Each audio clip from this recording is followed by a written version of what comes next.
तो इस वीडियो में I will discuss trend limited यानी कि Zudio and it's story in the market and most importantly कि हम इस स्टोरी से क्या सीख सकते हैं अपनी एक्टिव इन्वेस्टिंग में, और कैसे इस स्टोरी को अप्लाई करके अपने पोर्टफोलियो के रिटर्न्स को इम्प्रूव कर सकते हैं आने वाले 3 5 साल 10 साल के लिए। सो like I'll discuss about trend in this video, but उससे पहले if you want to know कि इस मार्केट में बेयर मार्केट में how am I मैं अपना पोर्टफोलियो को कैसे प्रोटेक्ट कर रहा हूँ और कौन से स्टॉक्स को मैं ऐड कर रहा हूँ इस बेयर मार्केट में अपने पोर्टफोलियो में, और जो मुझे लगता है अगले आने वाले 3 से 5 साल में मल्टी बैगर रिटर्न्स देंगे। तो feel free to join my board secret inner circle group, जिसका लिंक आपको डिस्क्रिप्शन में मिल जाएगा नीचे। It's free to join, and also if you want to schedule a call with me, it's also free call 15 minute के लिए, तो you can also do that by joining the group. Link आपको description में मिलेगा। So let's start with the first part of the story. Trent limited की पहली story आज से 3 साल पहले स्टार्ट होती है। So 3 साल पहले Trent was growing it's business at 40 to 50% CAGR, इसके बीच में 40 से 50 के बीच में अपनी सेल्स ग्रोथ कर रहा था ट्रेंट लिमिटेड। और जो उसका पीई रेशो था, प्राइस टू अर्निंग रेशो, वो 170 था। हाँ, 170। और forward price to earning ratio यानी फॉरवर्ड पीई 115 था, और फॉरवर्ड पेग रेशो 2.5 से 3 के बीच में था।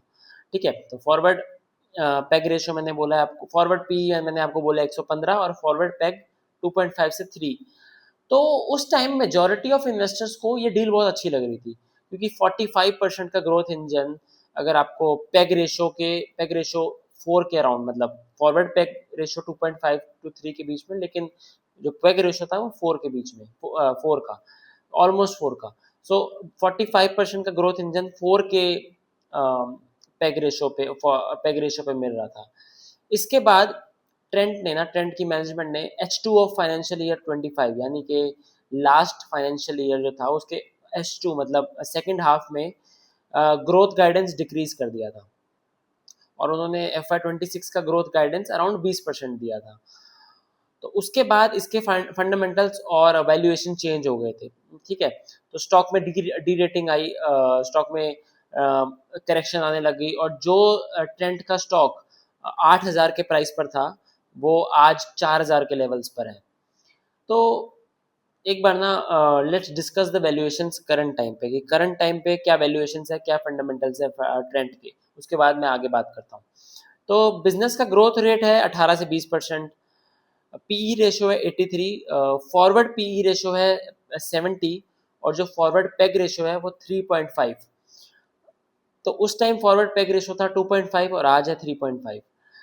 यानी कि जिस टाइम ट्रेंड का बिजनेस 40 से 50% की ग्रोथ कर रहा था, उस टाइम स्टॉक सस्ता था। क्यों? क्योंकि फॉरवर्ड पेग रेशो 2.5 का था, और अब 20% ग्रोथ इंजन है, तो पेग रेशो महंगा है, अब 3.5 का है।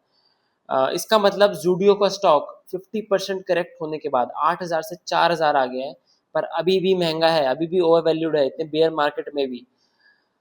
कंक्लूजन इस स्टोरी का ये है कि जब कोई बिजनेस की ग्रोथ रेट नीचे आने लगती है, तो स्टॉक में डी रेटिंग चालू हो जाती है, और स्टॉक 3 से 5 साल के लिए अटक जाता है या फिर करेक्ट होता है।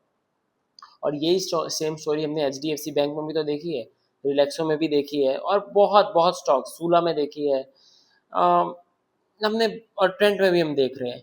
तो मैं इस वीडियो में ना आपको दिलासा नहीं दूंगा। अगर आप ट्रेंड के इन्वेस्टर है, आपने 6,000 में इन्वेस्ट करा था, आज 4,000 पे है, आप लॉस में है, तो मैं आपको ये दिलासा नहीं दूंगा कि यहाँ से फिर से ट्रेंड का स्टॉक 8,000 चला जाएगा, आप होल्ड कर ही रहिए, वो ऐसा होगा। नहीं, मुझे नहीं लगता, मेरा पर्सनल ओपिनियन ऐसा नहीं होगा। ये स्टॉक फिर से 8,000 के लेवल्स पे नियर फ्यूचर में तो नहीं जाएगा, स्पेशली जब तक कंपनी वाले आकर ये नहीं बोलेंगे कि हम 30 से 40% ग्रो करेंगे, क्योंकि बेस लेवल बहुत है, कंपनी बहुत बड़ी हो गई है, 18 से 20% की ग्रोथ होगी, और आने वाले टाइम में इससे भी नीचे जाएगी। तो मैं यही कहूँगा, ट्रेंड को बेचो, और जो पैसा मिल रहा है उसको यूज़ करके कहीं और लगाओ। अभी मार्केट में बहुत बहुत अपॉर्चुनिटीज़ है, हाई ग्रोथ कंपनी में लगाओ। अगर आपको नहीं पता तो join my secret inner circle group, link आपको डिस्क्रिप्शन में मिल जाएगा। आप मुझे कॉल भी कर सकते हैं, it's free, call is also free. और होपफुली अगले 1 से 2 साल में आपका पैसा रिकवर हो जाएगा जो आपने ट्रेंड में खोया है। लेकिन अगर आप होल्ड करते रहोगे ना, ट्रेंड को पकड़े रहोगे, तो यही सेम लेवल पे रहेगा आपका पैसा, ये थोड़ा बहुत ऊपर बढ़ जाएगा। मुझे नहीं लगता कि कोई बहुत बड़े रिटर्न, कुछ जादू होने वाला है ट्रेंड में। Having said that, if you have any queries, you want to share something with me personally, आप चाहते हो कि मैं आपका पोर्टफोलियो को एनालाइज करूं, feel free to DM me. आप ग्रुप को ज्वाइन कीजिए एंड देन डीएम कर सकते हैं। फ्री में you can schedule a call with me, and also subscribe to the channel and like and share this video. Thank you.